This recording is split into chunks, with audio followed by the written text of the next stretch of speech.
You're tuning into Black and White Sports on YouTube. The no-holds-barred truth on sports. The main event starts now. All right, Black and White Sports supporters. Well, I think we all just assume headed into the college football weekend that most likely Colorado and Oregon was going to be the largest college football television rating of the weekend. Now, we knew Ohio State and Notre Dame was going to draw good. Well, depending on what you look at, Colorado and Oregon may have gotten defeated by Ohio State and Notre Dame.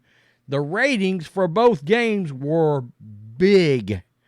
And in NBC's case, it was their largest regular season college football rating since the Florida State-Notre Dame game way back in the day.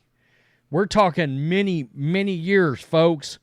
Let's look at this because I've got two different sources on this, and it looks like two different interpretations. This is a Sports Media Watch, and this just dropped about 10 minutes ago. Perhaps the biggest testament to Colorado's drawing power in the Deion Sanders era is that their blowout loss to Oregon eked out a ratings victory over Ohio State's nail-biter against Notre Dame. I don't think so. And I think this is a little bit of a play of the media wanting to prop up and elevate that Colorado and Oregon game. Because when you really look at the numbers, they got defeated by Ohio State and Notre Dame. Saturday's Colorado-Oregon college football game drew a 5.2 rating and 10.03 million viewers on ABC, marking the largest Nielsen-measured audience of the season. The Buffalo's 36-point loss averaged a higher rating and larger Nielsen-measured audience than Ohio State's Notre Dame on NBC later in the day, which averaged a 5.1 and 9.98 million. I'm not sure if they didn't get the final numbers and Awful Announcing did, because Awful Announcing has got a different take on this. Keep in mind, NBC uses a separate measurement, Adobe Analytics, to calculate its streaming audience. For the other networks, ESPN and ABC, and streaming viewership is included in the Nielsen figure. So this number, this 10.03 million by Colorado and Oregon, has got, I guess, the streaming aspect already in it. Including the Adobe measured streaming audience of 605,000, the Ohio State Notre Dame game had a larger audience of 10.58 million viewers. And this is what they came out and said right here. By the way, Notre Dame is negotiating for a new television contract. They're trying to stay independent. This is the first season, too, in a while. NBC has got Big Ten games on there now, too. So they've got another college football product as well. Per a release on Monday, 10.5 million watched the game on NBC and NBC's digital platforms and Peacock, which is where I actually watched the game. That's good for NBC's second most watched regular season game of all time. The most watched since the 1993 Game of the Century between Notre Dame and Florida State, which had 22 million viewers. Wow.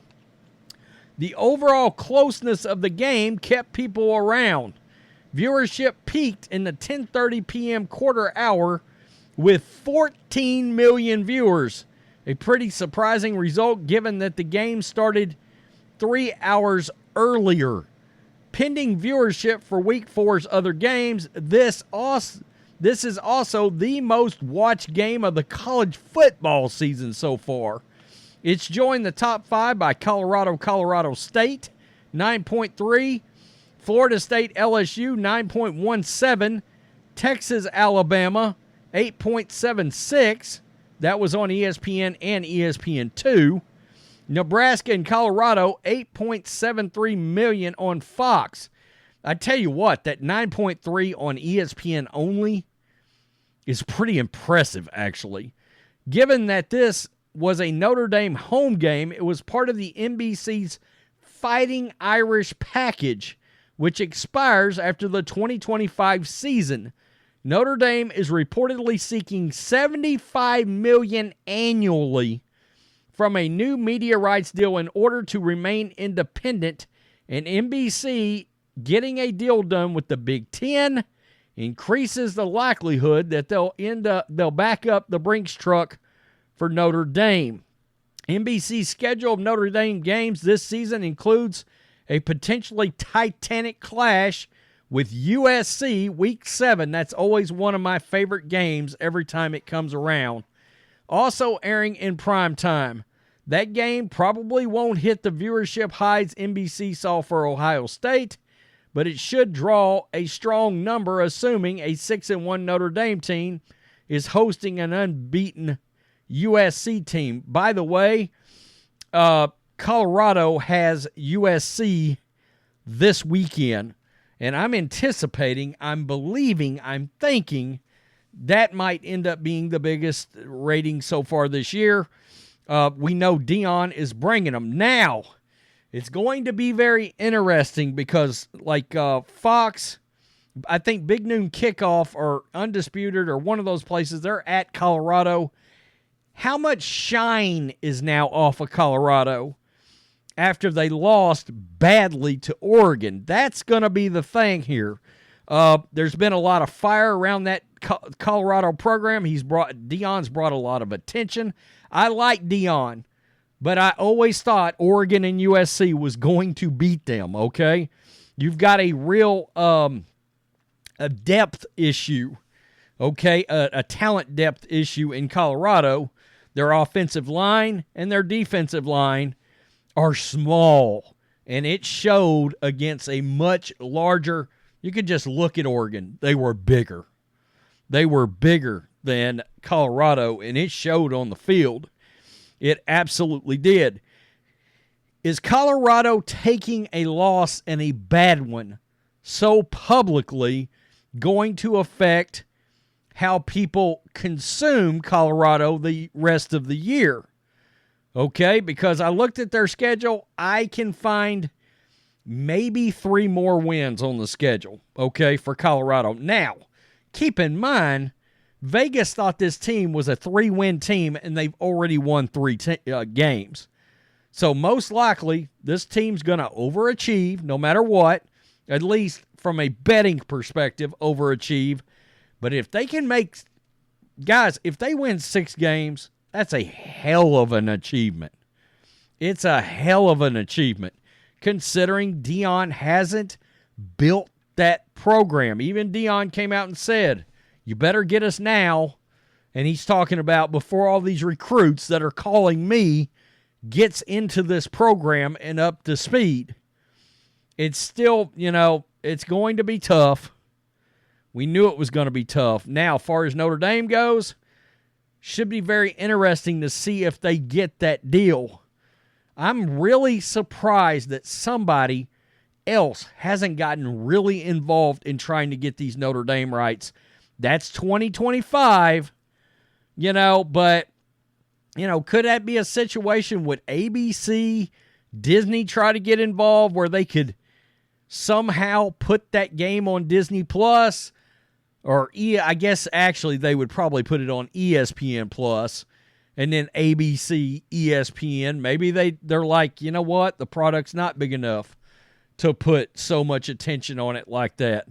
Notre Dame has got a massive, massive following. I'm not sure if a lot of people really understand that, and I know these conferences would love for Notre Dame to join their conference, any of them. The ACC, they came close, and the Big Ten has kind of wanted Notre Dame for a long time, and we'll have to see how that works out. Notre Dame got a legit quarterback this year. I kind of hate that they took a loss.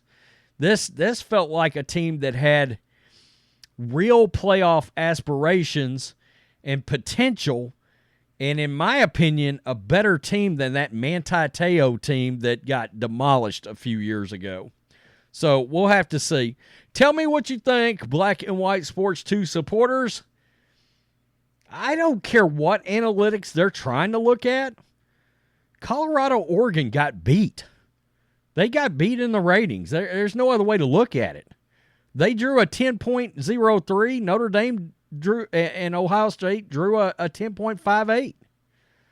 So, yeah, Deion came in second here. As far as I'm concerned, I mean, when I interpret these numbers, I don't know how you can interpret them any other way because they're saying the streaming numbers are calculated into the Nielsen numbers for Colorado and Oregon. Well, are we wanting to call, I guess, try to convey a difference because one uses Adobe and the other uses Nielsen?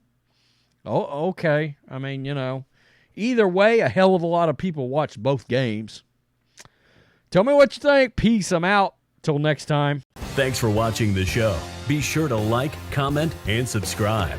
Be sure to tune in next time on Black and White Sports.